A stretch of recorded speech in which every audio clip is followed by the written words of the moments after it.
aming paglalakbay sa Quezon City ay nakilala namin si Mang Rainy o kilala sa tawag na Mang Bohol. 69 na taong gulang, retiradong mangingisda na nakapagtapos ng anak na may kursong Business Management sa Southern Luzon State University. Ngayon ay naghahatid na lamang siya ng mga pasaherong teacher sa mga karatig na kapuluan gaya ng Alabat, Cagbalite, Santo Niño at iba pa. Upang makita ang tunay na buhay ng mga mangingisda sa laot, sinamahan ako ni Mang Rainy upang makapanayam ang ilan sa mga dakilang mangingisda ng bayan ng Mauban. Pumalaot kami ng alas 8 ng umaga kasama ang isa sa mga apo ni Mang Rainy. Nakakabighani ang ganda ng tanawin sa aming paglalakbay. At nakita namin ang mga mangingisdang ito na bago pa lamang naghihila ng lambat buhat sa kaumukot na isang uri ng pangisda. Tingnan natin, baka may huli kahit tambong kahit nanot, nakakita natin yung huli. Pero pag tagdami, nakahuli yan, nakakatuwa. Kahit ikay magdala na isang timba pagka season, yan, nakakahuli kahit 20 banyera, 10 banyera. Pero pag wala, ay agwanta ka sa isang timba. Tumatagal ng 1.5 oras ang paghihila at pag-aahon ng lambat. At nang tinanong namin sila tungkol sa dami ng kanilang huli, ito ang kanilang sinabi. Minsan mga nakakaisang kakalahating banyera. Minsan naman ay nakakaisang kilo. Hindi nga pare-parehas. Minsan ay nakakalahating banyera. Wala. Pag may daiti, ang isda sa tabi, madami-daming nahuli. Kasama ang bunot. Ako, kupok.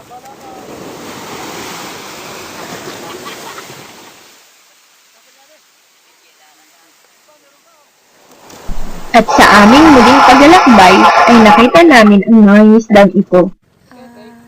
Nang makalipas ang higit kumulang na 1 oras ay nakita namin ang bangkang ito ng mga mangingisda. Naabutan namin ang mga mangingisdang itong nag-uunahan sa tinapay. At dahil malayo ito sa kanilang mga bahay ay dito na rin sila nagtatanghalian. At nang makalipas ang 15 minuto ay nakita naman namin ang malaking bangkang ito na bago pa lamang nag-aahon ng lambat.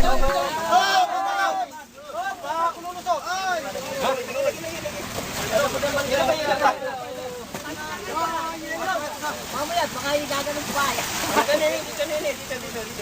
Diyan. Yeah, una ko yan. Tekposi.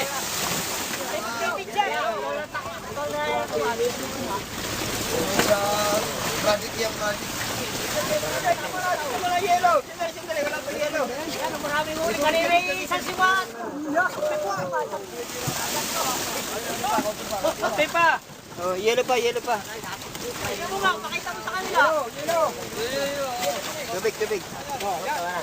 Lagi. Tekwas! Kinapanayam namin ng isang mangingisdang biyasana sa ganitong hanap buhay, si Mang Ferdinand Parado, 47 taong gulang. Nakapagtapos ng isang anak na nasa high school at kasalukuyan nagpapaaral ng isang kolehiyo na may kursong IT sa CMC. Gaano na po kayo katagal nangingisda?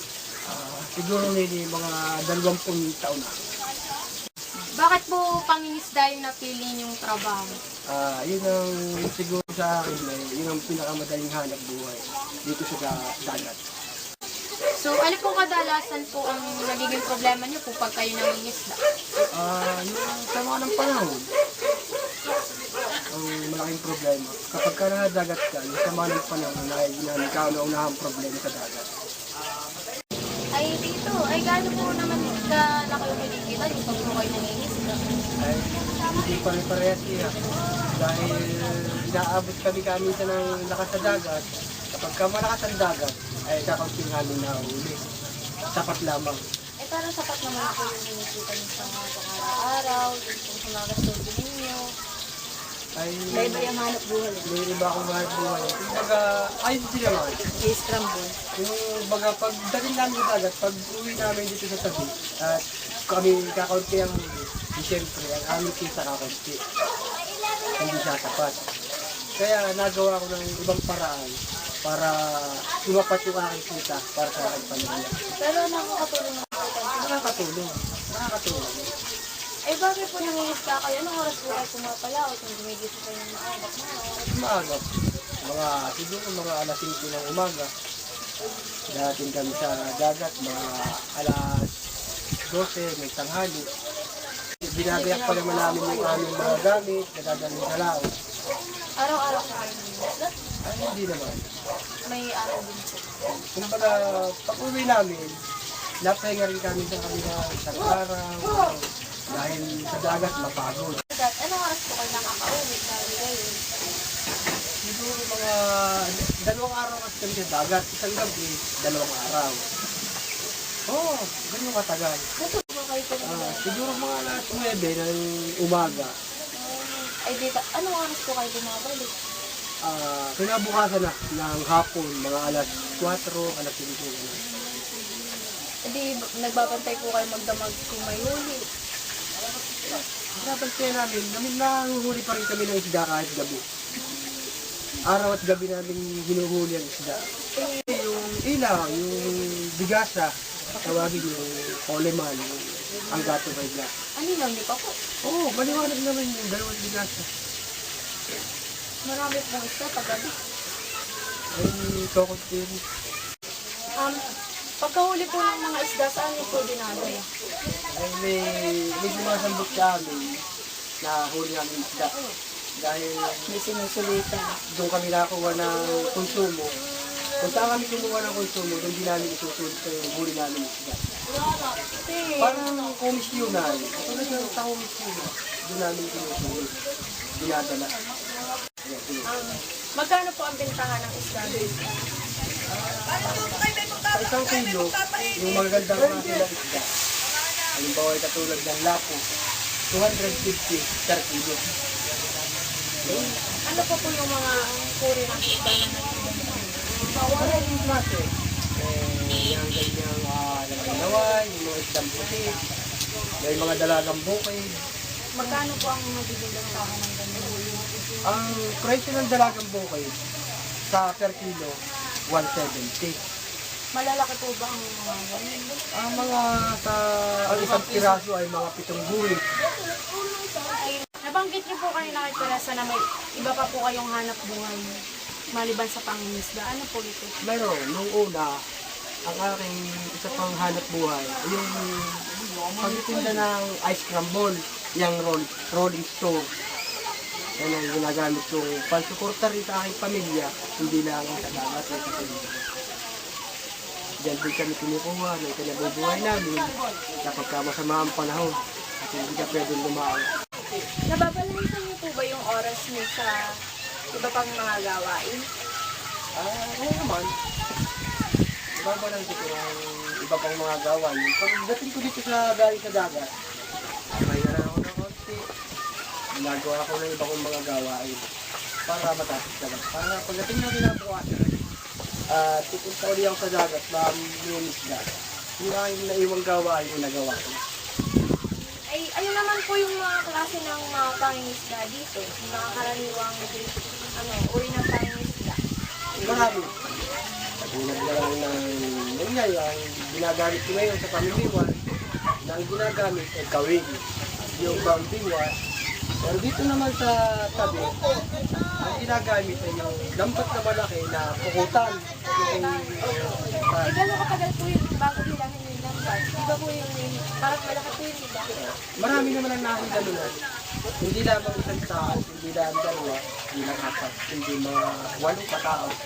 Ay, gano'n po kaya karami yung kanilang Marami din. Katulad na lamang nitong nagdaang araw. May pukutan dyan, nakahuli yan ng isda na bilis. Ang tawagin nito sa atin ay bulaw. Sarap po yun. Masarap, talagang masarap. Nakakaano pati, nakakarayuma. Nakakain na. Siguro mga kung ilang cooler, nakakawin ng pulsepong, yung ganun karami. Ay, doon naman po sa pagkakawil, ano po, gano'n po karami po? Ay, marami din. Siguro mga 20 kilos, 30 kilos. Hindi pare-pare. Dahil hinuhuli mo naman yun. Hindi mo naman basta-basta dadamputin lang sa dagat yun. Hinuhuli. Ano pa po maliban po din sa Welwa, yung iba pa pong klase ng Chinese isda? Ang marami, kaya naman, yung ibang mga fights lang alam ko, ay hindi ko nagagawa. Katulad lang yung sinasabi nila yung panty. Panty. Panty, may buli-buli. Sabi ng buli-buli, nakakaturon yan yun. Pero Ano po ba yung buli-buli? yung malaking tadya na malaking bangka na ibinubuntot sa dagat at binabata.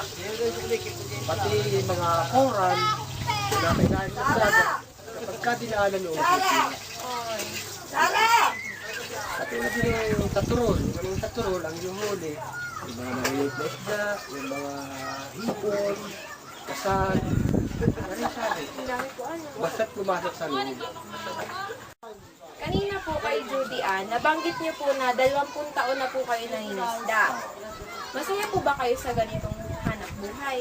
Oo naman. Dahil yan ang hanap buhay na gusto ko. Dahil kung hindi ko gusto yung hanap buhay na yan, ay hindi ko papasukin. Kung hindi ako masaya diyan sa kanyang hanap buhay, hindi yan tatrabaho ko. Hahanap ako ng ibang trabaho na masaya ako. Kung may pagmamalaki niyo po ang buhay ng mangingisda, ano po ito at bakit? May pagmamalaki ko ang buhay ng pangingisda. Naliligayahan na ako. Nakakatulong pa ako sa pamilya ko. Nabibigyan ko pa sila ng sustento na nanggagaling sa dagat. Talaga nga namang nakakabilib ang kwento ng mga mangingisda na noon ay kilala na nagdadala ng lambat ng kahirapan na pwede naman palang maging lambat ng pag-asa.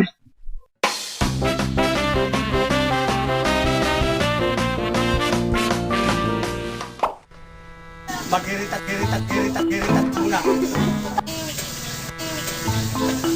Uya, Gate. ay 170 na po agad yun, eh di po. Hindi, isang kilo, 170. 170 lang. Pero kapag ang buhay, hindi 170. Ay di maliliit po yun.